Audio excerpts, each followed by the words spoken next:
Dari pagar laut belum kunjung usai walau sudah ada satu perusahaan yang mengaku. Namun hal tersebut bukan untuk keseluruhan pagar yang telah terbangun. Pagar yang mulai dibangun sejak tahun 2023 ini disinyalir belum mengantongi izin dari pemerintah pusat dan tidak memiliki persetujuan AMDAL. Bagaimana CNN Indonesia memotret misteri ini? Akan saya diskusikan bersama dengan Wakil Pemimpin Redaksi CNN Indonesia, Revolusi Riza. Selamat malam Mas Revo. Selamat malam, Caca. Mas Revo, walaupun fakta sedikit demi sedikit terungkap, namun faktanya juga tidak jelas ternyata. Jadi masih bisa dikatakan sebagai misteri dan ada kesan saling lempar tanggung jawab. Bagaimana CNN kita memandang hal ini, Mas? Iya, Caca. Kita tahu sejak beberapa hari kemarin pagar laut sudah mulai dibongkar, gitu ya. Sejak kemarin sudah mulai dibongkar. Dan ternyata pembongkarannya juga dinyatakan cukup sulit. Di balik pembongkaran itu sendiri sebenarnya ada beberapa hal ya yang kita sampai sekarang masih mempertanyakan gitu ya. Pertama sebenarnya siapa pemilik dari pagar laut itu sendiri gitu. Ketika Kementerian Kelautan dan Perikanan KKP menyegel pagar laut pada tanggal 9 Januari 2025 kemarin, pihak KKP memberikan batas waktu 20 hari kepada pemilik pagar laut untuk membongkar secara mandiri gitu ya. Artinya oleh pemiliknya sendiri itu harus dibongkar.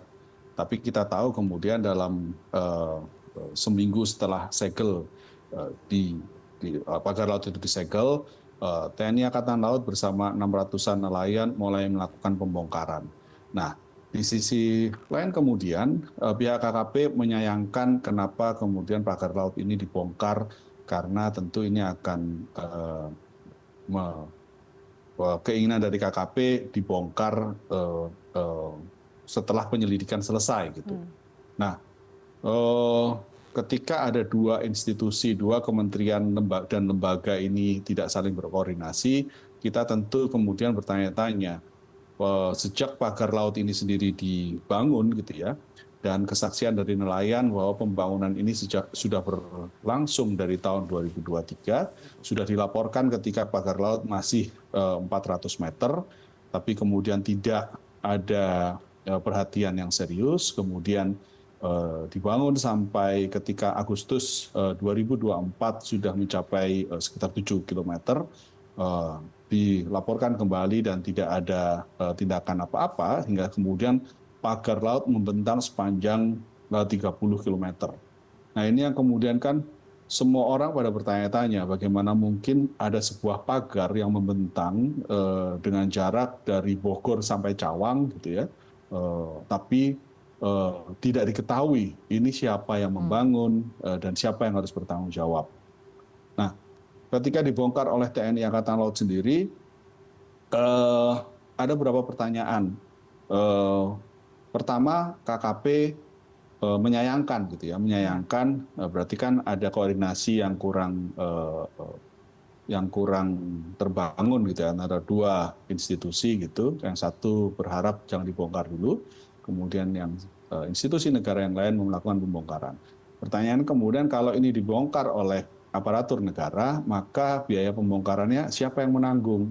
Itu kan jadi satu pertanyaan tersendiri. Walaupun memang pihak nelayan di sekitaran Tangerang situ tentu berharap bahwa pagar ini harus dibongkar mengingat mereka pada saat ini sejak sudah berbulan-bulan jika ingin mencari ikan gitu ya, karena ini adalah daerah tangkapan ikan, mereka harus memutar. Dan dalam pengakuan para nelayan, konsekuensi dari memutar itu membutuhkan biaya lebih dari 100.000 gitu. Biayanya sekitar 100.000 gitu ya per nelayan. Sementara di kawasan Tangerang tersebut yang biasanya mencari ikan di daerah tangkapan yang sekarang dipagar ini bisa sekitar 3.800-an nelayan. Nah, kalau misalkan pagar laut ini tidak segera dibongkar dan dibongkarnya adalah 20 hari setelah penyegelan, maka diperkirakan kerugian nelayan mencapai angka 7,7 miliar. Nah, ini juga sebuah dilema tentu ya. Satu sisi kalau tidak segera dibongkar nelayannya rugi, tapi di sisi lain kalau dibongkar penyelidikan belum selesai. Nah, ini banyak sekali memang misteri gitu ya di Ya. dalam isu pagar laut ini. Belum ketahuan siapa yang harus bertanggung jawab, eh, kemudian proses koordinasi dari antar lembaga yang kita berharap itu juga bisa lebih ditingkatkan, dan kemudian bagaimana juga menjaga agar nelayan-nelayan ini tidak terus dirugikan. Nah, kita tentu berharap bahwa paling tidak sekarang adalah bagaimana antar institusi, karena ada banyak sebenarnya institusi negara ini yang seharusnya ikut mengawasi laut gitu ya, Baik, mengawasi perairan. ya, Mas Saja Revo, itu harus kalau ditingkatkan koordinasinya. berbicara mengenai koordinasi antar instansi pemerintah yang justru pemerintah juga yang sebenarnya bisa membuka dengan terang siapa pihak yang memasang pagar laut tersebut. Namun koordinasinya tidak sinkron karena KKP menyatakan bahwa izinnya belum selesai, namun kemudian diketahui di sisi lain, kementerian lain yaitu ada ATR dan BPN, HGB-nya sudah keluar untuk beberapa ratus hektar. Namun dari Dinas Kelautan dan Perikanan Jawa Barat juga perusahaan mengaku telah mengantongi izin, sangat carut marut dan sangat lempar, masing-masing lempar tanggung jawab. Bagaimana kemudian kita bisa mengurai hal ini? Ya, iya Caca. Di satu sisi memang blessing dari peristiwa pagar laut yang kemudian ini menjadi sorotan dari banyak pihak gitu ya. Eh, di CNN Indonesia sendiri isu pagar laut ini juga mendapat perhatian cukup serius dari publik yang selama ini menjadi pembaca maupun pemirsa dari CNN Indonesia gitu. Eh, Hikmahnya adalah bagaimana kemudian ini menjadi banyak hal yang harus segera diperbaiki gitu. Eh, tentunya kita tidak melihat itu dari kacamata yang hanya dari sisi gelapnya saja, tapi dari kalau misalkan kita melihat dari sisi terangnya adalah ini adalah momentum untuk memperbaiki koordinasi antar lembaga. Laut ini kan banyak unsur yang terlibat sebenarnya. Ada Kementerian Kelautan dan Perikanan, ada TNI Angkatan Laut, ada Bakamla, ada Polisi Air dan lain sebagainya gitu ya. Maka sebenarnya tumpang tindih atau ketidaksinkronan ini harus yang sekarang harus diperbaiki. Ini tadi kita belum bicara tentang isu sertifikat yang dikatakan bahwa di atas laut yang sudah dipagar ini sebenarnya sudah ada sertifikat HGB-nya ya Caca. Nah ini kan salah satu misteri lain gitu ya, bagaimana mungkin tidak ada daratan di situ, tapi muncul sertifikat gitu, muncul sertifikat hak guna bangunnya gitu. Nah ini adalah momentum yang kita harapkan tentu adalah bagaimana pemerintah Kabinet Merah Putih bisa meningkatkan koordinasi antar kementerian dan lembaga supaya carut marut dalam persoalan pengelolaan bumi kita ini, tanah air kita ini bisa lebih ditingkatkan. Yang kita harapkan tentu adalah pertama siapa pemilik pagar laut ini.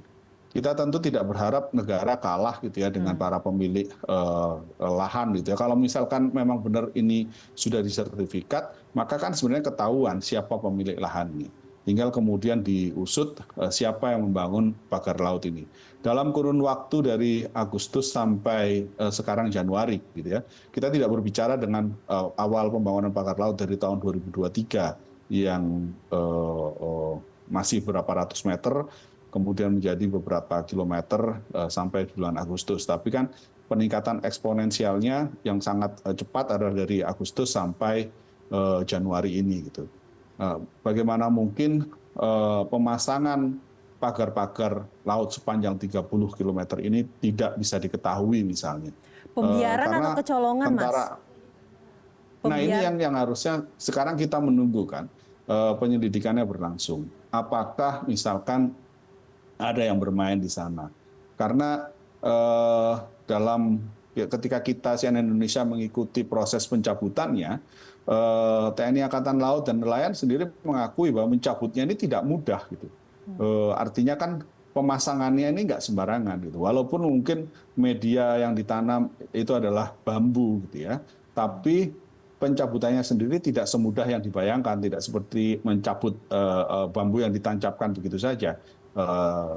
Butuh tenaga lebih gitu ya dalam membongkar pagar laut ini. Dan ketika sekarang dihentikan sementara misalnya oleh TNI Angkatan Laut proses pembongkarannya, karena membutuhkan alat yang lebih komprehensif gitu ya, alat yang lebih pas untuk melakukan bongkaran. Artinya kalau dibongkarnya susah berarti kan masangnya juga susah gitu.